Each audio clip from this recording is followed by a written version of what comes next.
बाबरी विध्वंस मामले में आज फैसला आएगा। 6 दिसंबर 1992 को बाबरी ढांचे को साजिश के तहत गिराया गया था और कार सेवकों का गुस्सा था। इसको लेकर फैसला सुनाया जाएगा। मामले में पूर्व गृह मंत्री लालकृष्ण आडवाणी समेत 32 आरोपी। हाथरस गैंगरेप पीड़िता का पुलिस ने आधी रात को अंतिम संस्कार कर दिया। घरवाले गुहार लगाते रहे, वो भीख मांगते रहे कि 15 मिनट के लिए बेटी के आखिरी दर्शन कर लेने दिए जाए, लेकिन पहले से ही आरोपियों में घिरी पुलिस को ये कतई मंजूर नहीं हुआ।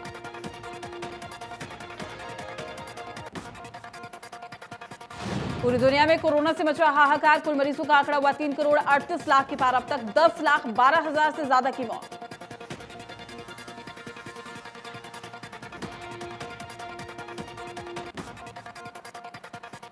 अमेरिका में कोरोना मरीजों की संख्या सबसे ज्यादा अब तक सामने आए। कोरोना के 74,06,000 मरीज, 2,10,000 से ज्यादा की गई जांच।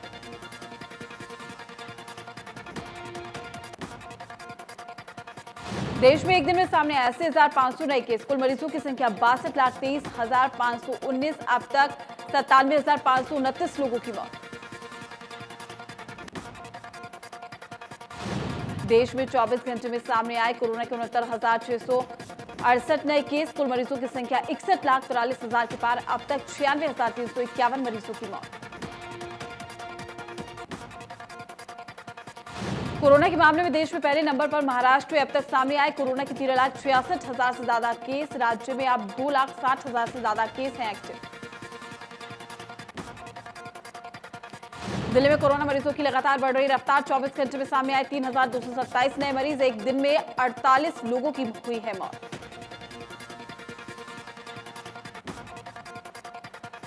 प्रदेश में पिछले 24 घंटे में 1,562 नए केस आए सामने। वहीं 25 लोगों की कोरोना से मौत। कोरोना के एक्टिव केसों की संख्या 14,804 पर पहुंची। 11 राज्यों के 56 सीटों पर उपचुनाव की घोषणा हो गई। 3 नवंबर को वोट डाले जाएंगे, जिसमें हरियाणा की बड़ौदा विधानसभा सीट भी शामिल है। नतीजों का परिणाम 10 नवंबर को आएगा। बड़ौदा उपचुनाव को लेकर बीजेपी ने चंडीगढ़ में बैठक की, जिसमें बीजेपी प्रदेश अध्यक्ष ओपी धनखड़ और सुरेश भट्ट मौजूद रहे। ओपी धनखड़ ने कहा कि चुनाव घोषित हो गया है, हम पहले से तैयारी में जुटे। डिप्टी सीएम दुष्यंत चौटाला ने बड़ौदा उपचुनाव पर कहा कि बीजेपी और जेजेपी मिलकर उम्मीदवारों का नाम तय करेगी। दुष्यंत चौटाला ने कहा कि बड़ौदा उपचुनाव में मजबूती के साथ चुनाव में उतरेंगे और गठबंधन के उम्मीदवार की चुनाव में जीत होगी।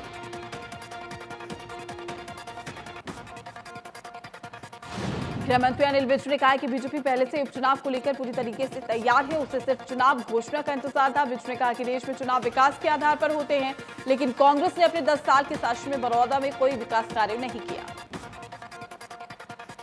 परिवहन मंत्री मूलचंद शर्मा ने कहा कि बीजेपी बहुत पहले से ही बड़ौदा उपचुनाव की तैयारी कर रही है। बूथ स्तर तक की योजना बनाई जा रही है। बड़ौदा में बीजेपी का किसी से मुकाबला नहीं। बड़ौदा उपचुनाव के लिए कांग्रेस ने मांगे आवेदन। पार्टी के टिकट पर चुनाव लड़ने वाले दावेदार 30 सितंबर से 6 अक्टूबर तक कर सकते हैं अप्लाई।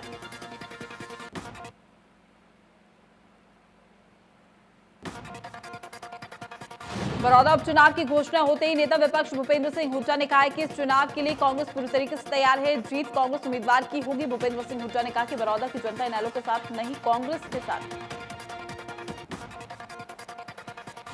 कांग्रेस प्रदेश अध्यक्ष कुमारी सैलजा ने बड़ौदा उपचुनाव पर बोलते हुए कहा कि कांग्रेस चुनाव में उतरने के लिए तैयार है। वहीं उन्होंने कहा कि बड़ौदा के लोग भी पूरी तरह से तैयार हैं। बड़ौदा उपचुनाव पर बोलते हुए अभय चौटाला ने कहा कि बीजेपी और कांग्रेस ने बड़ौदा के साथ अनदेखी की है। वहीं भूपेंद्र सिंह हुड्डा को चुनौती देते हुए कहा कि गढ़ है तो चुनाव लड़कर साबित करे भूपेंद्र हुड्डा। अभय चौटाला ने कहा कि यह चुनाव हरियाणा की राजनीति में बदलाव लेकर आएगा।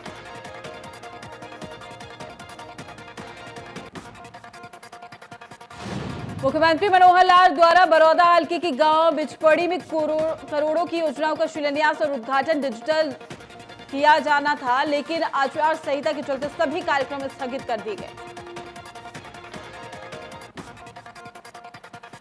भिवानी महेंद्रगढ़ लोकसभा सांसद धर्मवीर सिंह ने भिवानी के नागरिक अस्पताल में 7 वेंटिलेटर समर्पित किए हैं, ताकि कोविड-19 के चलते मरीजों का इलाज सही सुविधाओं के साथ हो सके।